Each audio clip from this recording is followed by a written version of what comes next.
Confucius, philosophe chinois et personnalité très importante de la culture chinoise, avait dit ceci.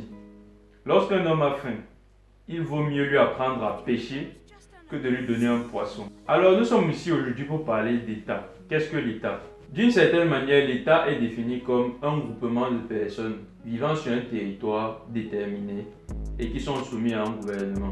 Dans nos sociétés africaines, quelle est donc la place de ce gouvernement-là vis-à-vis des populations pour que l'État soit le plus prompt à développer le continent? Dans nos pays, est-ce que le gouvernement endosse une casquette de pourvoyeur ou bien endosse une casquette de catalyseur, ou bien encore, est-ce qu'il endosse une casquette de bourreau? Nous allons en discuter sur la question au cours de cette vidéo. Vous l'aurez compris, on va bien parler de politique dans cette vidéo, donc j'aimerais dire âme sensible, s'abstenir. Bon, je vous souhaite la bienvenue dans cette nouvelle série de vidéos sur le point de vue des Africains, des étudiants africains sur leur continent. Et cette série se base sur l'aspect politique de la chose. Comme vous l'avez constaté sur les anciennes vidéos, on va parler d'un sujet, le décrire, donner quelques impacts positifs ou négatifs et aboutir sur une solution, des solutions constructives. Le sujet d'aujourd'hui, c'est la place des États, des différents États africains dans le développement de leur pays. Qu'est-ce qui vous vient comme ça? Qu'est-ce qui vous vient quand je parle de la place de l'État dans le développement du pays? Alors moi, quand j'entends place de l'État dans le développement du pays, je comprends. Tout fait rire. Bah vas-y.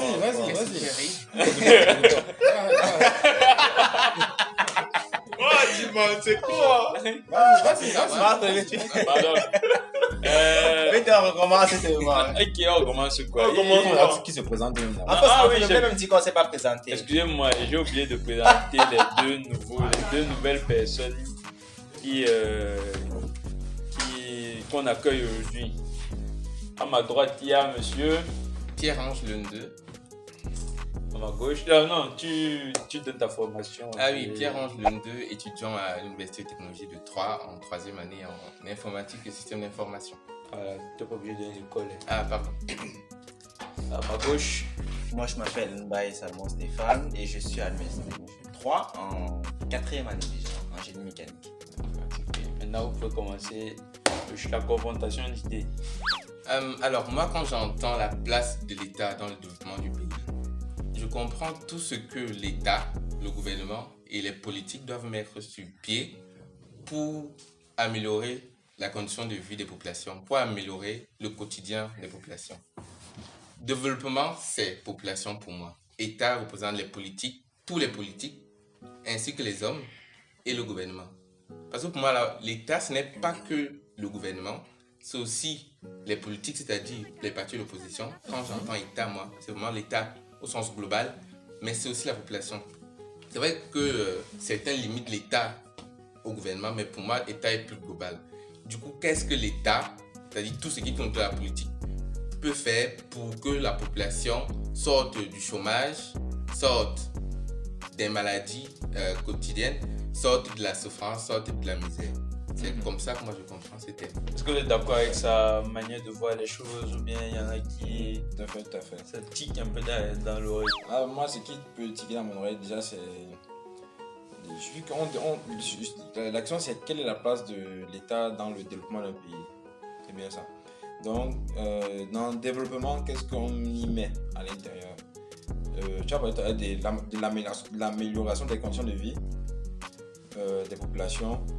Je pense que c'est assez explicite dans la mesure où ça encadre tout ce qui est amélioration des infrastructures, disponibilité des services, amélioration même des services, etc. Donc, vraiment, histoire de rendre la vie un peu plus intéressante, plus light à chaque fois.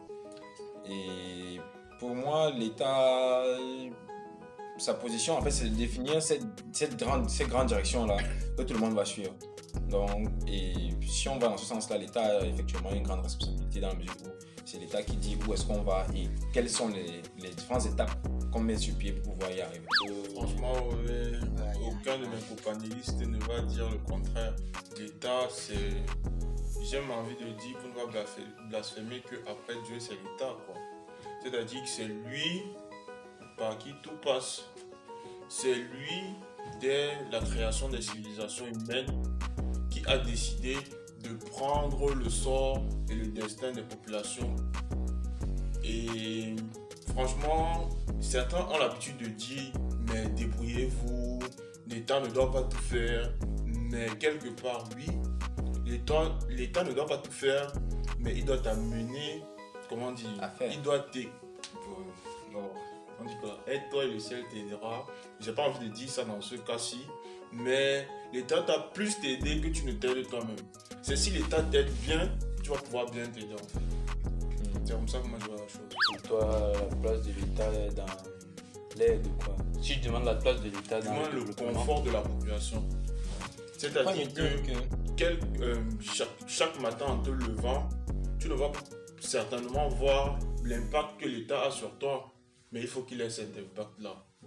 ce que je veux dire, c'est que, bien, parce que là, je vois différencier par exemple deux cas.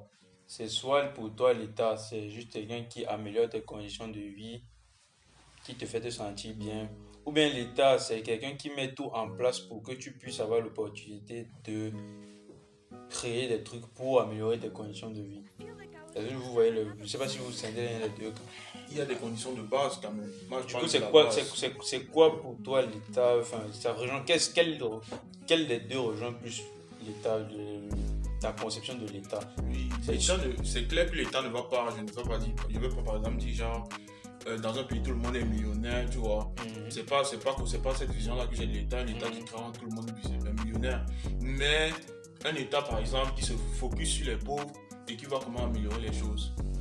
C'est un peu ça. Donc c'est-à-dire que c'est un État qui, Défend le faible. ouais, qui est là pour...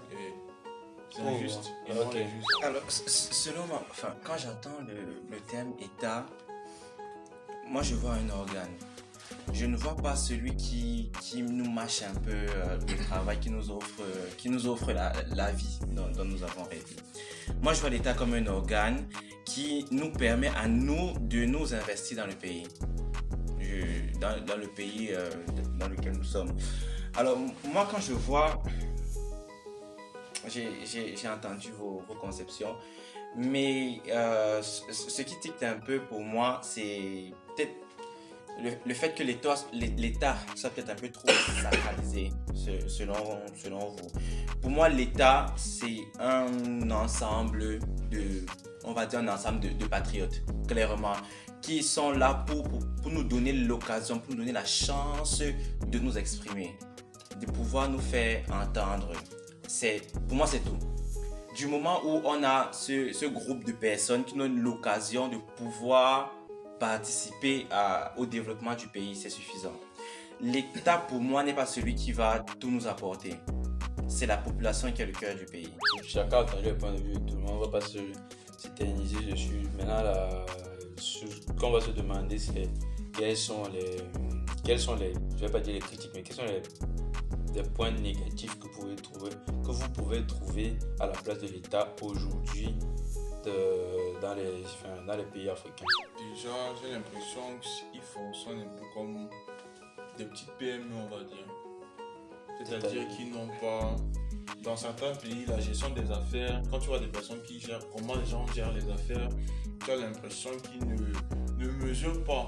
Ils ne mesurent pas déjà l'étendue de leur pouvoir seulement quand c'est pour se nourrir, quoi. Mais ils ne mesurent pas l'étendue du pouvoir qu'ils peuvent avoir sur la vie des gens, justement. L'impact qu'ils doivent avoir, même pas qu'ils peuvent, qu'ils doivent avoir avec les moyens qu'on met à leur disposition. C'est-à-dire que on s'est retrouvé dans l'imaginaire collectif à ne plus voir l'État comme la population, même comme tu disais, mais plus comme des membres du gouvernement et pour la plupart du temps qui sont un peu satanisés au vu de leurs actions.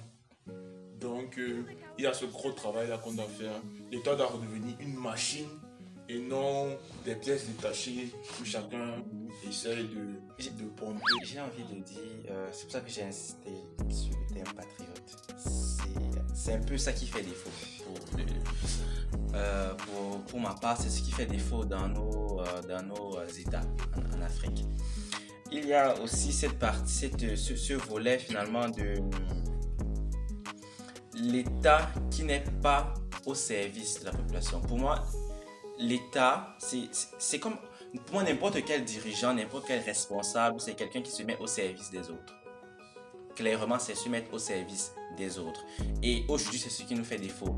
C'est que l'État se met à son propre service au lieu de se mettre au service de la population. Donc là, il y a clairement, clairement, on ne retrouve pas la définition que nous, on a d'un État. Moi, je vais plutôt aller dans le même sens que les autres en essayant de scinder. Parce que, comme on l'a dit tout à l'heure, l'État, c'est pas ce que le gouvernement, c'est aussi la population. Et dans nos États, je pense qu'avec le temps, ce groupe qui est le gouvernement a délégitimé la population de sa place dans la prise des décisions en fait. Et donc du coup, ce qui a donc, comme tu disais là, entraîné le fait que dans l'imaginaire collectif, la population subit en fait ce que le gouvernement, ce que le groupe de personnes qui est à la tête finalement pose ou bien demande d'exécuter.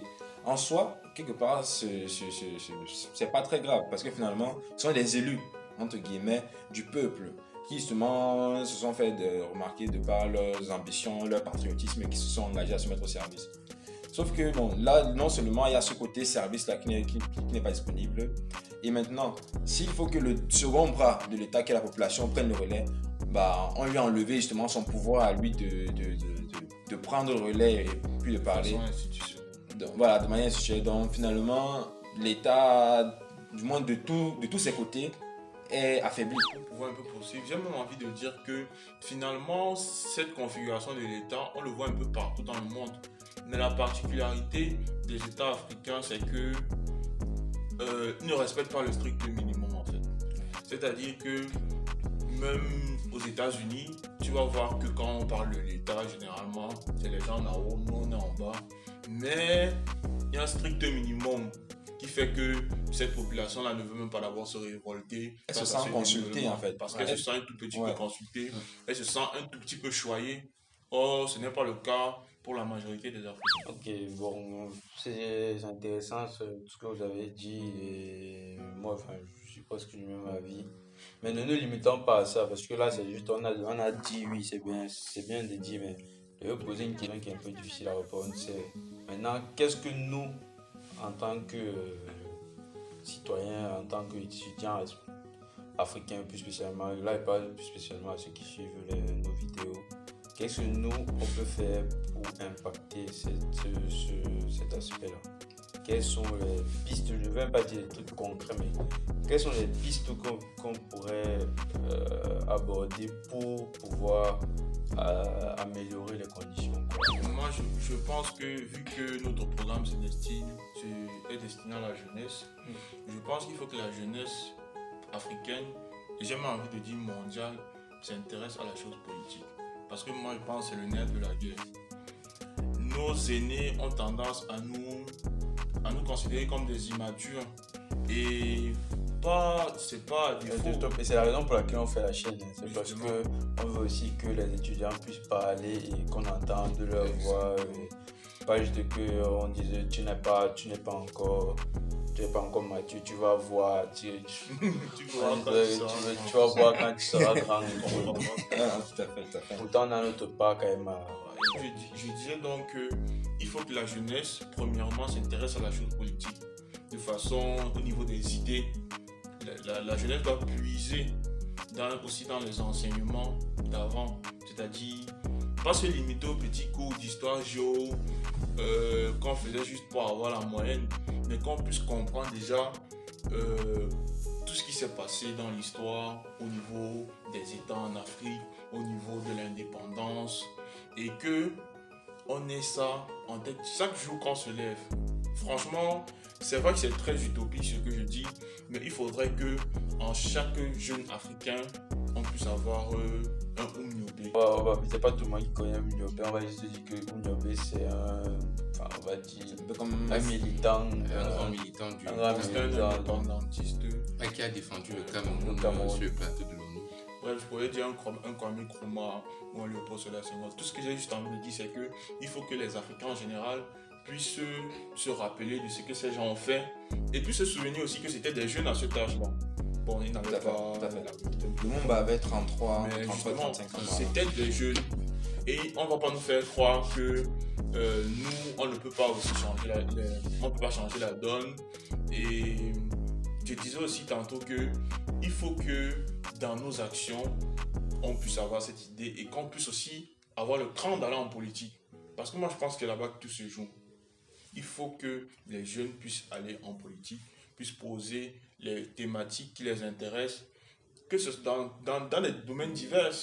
Les jeunes, on a tous nos façons de vivre, on a tous, nos passions différentes. Mais si on a cette idée-là de faire évoluer nos différents États avec la même vision, on pourra toucher plusieurs secteurs, le divertissement, l'ingénierie, la mécanique, tu as dit l'informatique. Et avec cette même idée, on pourra créer, déjà au niveau du citoyen lambda, on pourra renforcer nos États. Et aussi pour ceux qui veulent toucher tout ce qui est administration, gouvernement, on pourra aussi créer quelque chose là-bas et réunifier les deux côtés.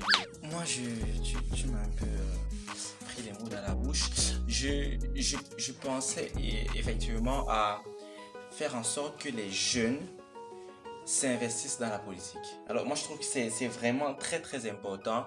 Il faut faire vivre la scène politique de son pays.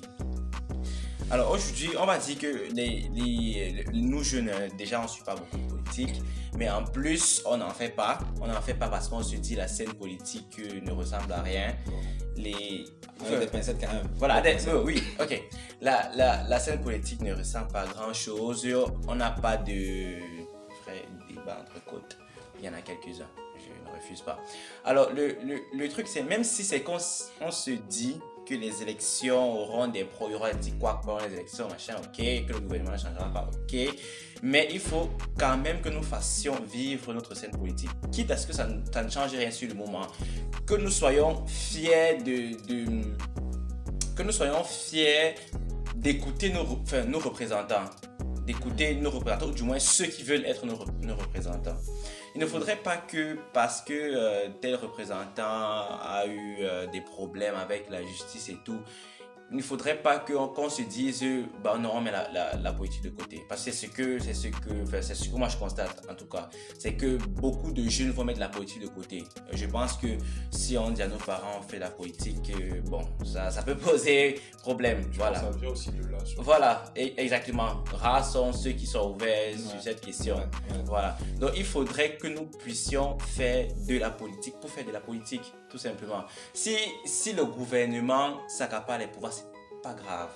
Mais que nous puissions faire vivre la scène politique. Parce que jusqu'à preuve du contraire, il n'est pas interdit de faire vivre la scène politique. Moi, je pense que la politique, c'est bien, mais la politique, ça ne suffit pas.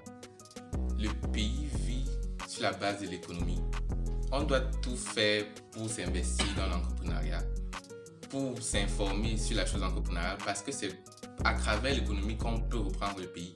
Même si la chose politique, même si le gouvernement qui est le représentant du peuple, c'est nous qui les avons élus, entre côtes, ne sont pas encore prêts à cette transition qu'on veut mettre sur place. Avec la chose économique, avec l'entrepreneuriat, on pourra prendre le pays en main avec l'économie, c'est-à-dire nous tous qui sommes à l'étranger, à tous étudiants de la diaspora. Je vais pas tu vas continuer. C'est juste pour que tu briefes ce que tu vas y passer, ça c'est quand même un autre sujet. On va discuter ça dans une autre vidéo. Du coup, tu parles de ça juste avant. Ouais. Du coup, pour moi, je dis bien que la politique c'est bien, mais comme tu as dit, faire de la politique pour faire la politique, moi je ne trouve pas ça intéressant. Faire la politique avec un volet économique, un volet entrepreneurial, c'est ça qui pourra faire évoluer le pays, évoluer le continent. Je n'ai pas envie de t'interrompre en te demandant de me citer un pays qui a procédé de cette manière. Un pays qui a procédé comment en utilisant avec sur le point économique a pu retourner la situation. On est sur le développement. Et si c'est possible le développement, je peux t'en citer plein de pays qui se sont développés grâce à leur économie. Avec les États. Bien sûr. Avec les États. Bien sûr qu'il y a de la politique derrière. Je ne suis pas en train de te dire ils n'ont fait que de l'économique et ils se sont développés. Parce que lui, c'est pas ce que lui dit non plus. Il dit juste qu'il faut faire de la politique, mais pas juste faire de la politique pour faire de la politique, mais faire de la politique avec un peu d'économie. Avec une idée derrière, une idée foncièrement basée sur l'économie. Parce que jusqu'à preuve du contraire, on se développe par la politique. La politique, Voilà. ce n'est pas... Pourquoi toujours scinder ça comme si c'est... C'est vrai que généralement on dit sur le plan politique, économique et social, comme si c'est une branche horizontale. Exactement. Non, la politique, ça englobe tout ça. La politique d'un pays, c'est la vision d'un pays. Oui, Exactement. effectivement. Plusieurs sujets. Et tous ces Merci. bras-là Du coup- concourent à suivre cette vision-là. Bah, du coup, si c'est ça, c'est C'est que pour je ça pense que- que il dit juste de ne pas faire la politique pour faire Ouais. la politique Ouais. comme on Moi, il entend. insiste Justement, juste tu sur entends ces là. débats Débat là, en fait. télévisé. Moi, je te parle pas des débats télévisés. C'est ça, les gens ont tendance à appeler ça politique. Oui, c'est un élément. Mais quand je dis politique, déjà, je te prends un exemple très simple. Quand un président concourt, quand un candidat concourt à la présidentielle, il propose un programme. Et dans ce programme, il y a tous les volets, y compris le plan économique. Donc, ça te montre que la politique, ce n'est pas... Ça englobe tout, en fait. Vraiment, juste pour qu'on soit clair, dans le mot politique, c'est. Quand tu fais de la politique, c'est faire quelque chose de nouveau. Tout simplement. Pas dans le domaine économique, pas dans le domaine. On s'en fout. Enfin, on s'en fout du domaine. Mais dans n'importe quel domaine, faire de la politique, c'est innover. Tout simplement. Après les indépendances, on a eu, j'ai envie de dire, des moins jeunes qui ont pris le pouvoir à 30, 40, et tous sont passés directement au-dessus de la barre des 50. Donc tous les jeunes là qui ont émergé, de par notre culture africaine, les jeunes n'ont pas le droit souvent de prendre la parole avec les anciens. Donc du coup, on a toujours dit à la jeunesse, vous n'êtes pas encore assez grand pour prendre les décisions. Donc, c'est comme ça qu'on a créé dans ce gap entre la population qui est majoritairement jeune finalement, et les plus vieux qui ont continué à Il vieillir. continue jusqu'à aujourd'hui. En oubliant que lorsque deux personnes vieillissent ensemble, l'écart d'âge qui est entre eux, ça ne se réduit pas, ça reste pareil. Voilà, donc il y a également ce côté culturel-là qu'il faut essayer un peu de retravailler pour dire que finalement, dans une certaine mesure, tout le monde peut avoir un mot à dire. Ok, on va conclure dessus. Je pense que les gens vont dire n'hésitez pas à dire ce que vous pensez des différentes réflexions de nos différents panélistes, nos différents amis. Experts, avec de grosses côtes. Avec des grosses. Donc, je vous remercie pour votre présence et pour vos idées constructives. Merci à Nous toi. te remercions Merci pour à cette toi de nous occasion. avoir invités. Merci beaucoup d'avoir regardé la vidéo jusqu'à la fin. J'espère que la vidéo t'a enrichi et t'a permis d'améliorer tes connaissances ou bien t'a permis de mieux nuancer la chose en ce qui concerne l'aspect politique de nos États et de nos continents. Dis-moi dans les commentaires quelle est la place pour toi de l'État dans le développement de nos continents. Et n'oublie pas, si tu as aimé la vidéo, lâche un like, partage, abonne-toi et surtout active la cloche pour ne pas rater les futures vidéos. De nouveaux types de contenus seront proposés sur la chaîne très prochainement, donc n'hésite pas. Abonne-toi et surtout active la cloche. Ok, je vais te laisser sur ça. À très bientôt sur la chaîne et surtout, restons concentrés. Enfin, si on veut passer par l'étymologie, voilà. Vas-y. Si on veut partir